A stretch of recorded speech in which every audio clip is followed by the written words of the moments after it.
Okay, so now that we've read through Sinners in the Hands of an Angry God, I really want you to see it first.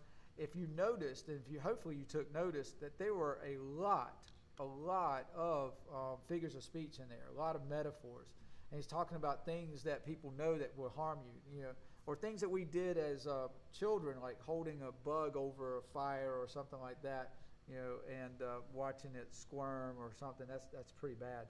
But in a lot of it really just says it's God's mere pleasure, and how thin is that pleasure. It's like, if we were to put it in terms in our metaphors, it's like God is a thin layer of ice that you are walking across, or his hand is a thin layer of ice and you're walking across hell. And he keeps you up, but if he doesn't like what you're doing, he can allow the ice to crumble. So, and it's just that thin, or allow the flames to hit the ice and allow it to melt and you just drop. But there are 3 or 4 good examples of how the metaphors keep people, or the metaphors explain how God is keeping you out of hell. And we're going to look at those tomorrow. But what I want you to do for our assignment, and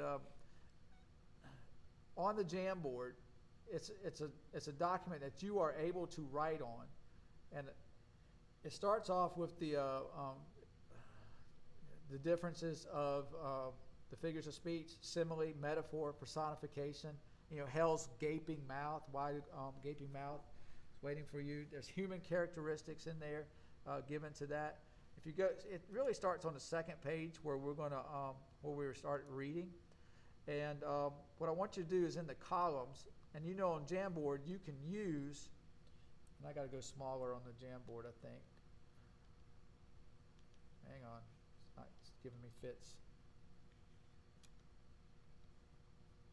There we go. All right, so right over on the left-hand side, you can use the text box or the circle or the pen to make circles and stuff like that. But what you're going to end up doing is do what the lines say, like clarify. Read lines 17 through 21. And they're pretty much marked. You can do this. 10, 11, 12, 13, 14, 15, 16, 17 begins this paragraph right there. So I'm not putting a text box in there right now. It's not what I want to do. Delete that. So what does Edwards say his purpose for discussing the subject of sinners and punishment? And what does he say? So I want you to underline the answer. So that's pretty easy. You come over here, you grab the pen tool, and then you underline the answer. And in short, they have no refuge, nothing to take hold of. All that perverts them every moment is the mere arbitrary will and uncovenanted, unobliged forbearance of an incensed God. What does Edwards say is his purpose for discussing the subject of sinners and punishment? Underline the answer. 17. Wait a minute. I didn't read 17. I'm sorry. The use of this awful subject made for the awakening of unconverted persons in this congregation. So this that you have heard is the case of every one of you that are out of Christ. That world of misery, lake of brimstone, is extended abroad under you. So what is he trying to do? He's trying to awaken the unconverted persons. I kind of did the first one for you. But make a copy of this, Edward Sinners, and then you're able to write, write on it. I told you to make your own copy, but I'm sorry, it's just easier to make a copy of this. To make a copy of this, you'll go over here to the dots, make a copy. Just that easy. There's your copy right there, and it's done. Make sure you put your last name on it, and then when you share it with me, make sure that I'm an editor. And you can delete that other thing I told you to make, but make sure that I'm an editor. Just like that. Please uncheck that, because I'm getting a ton of email that you guys have shared stuff with me. I see that on Canvas. I don't need it in my email.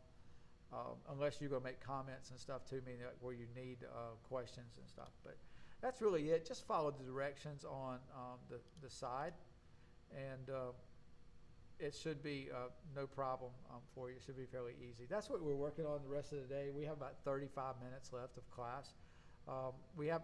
Pay attention to the metaphors, please, because we're going to be working extensively with them tomorrow. All right, that's it. Thanks, guys. I appreciate it. If you have any questions, email me, and we'll see you tomorrow.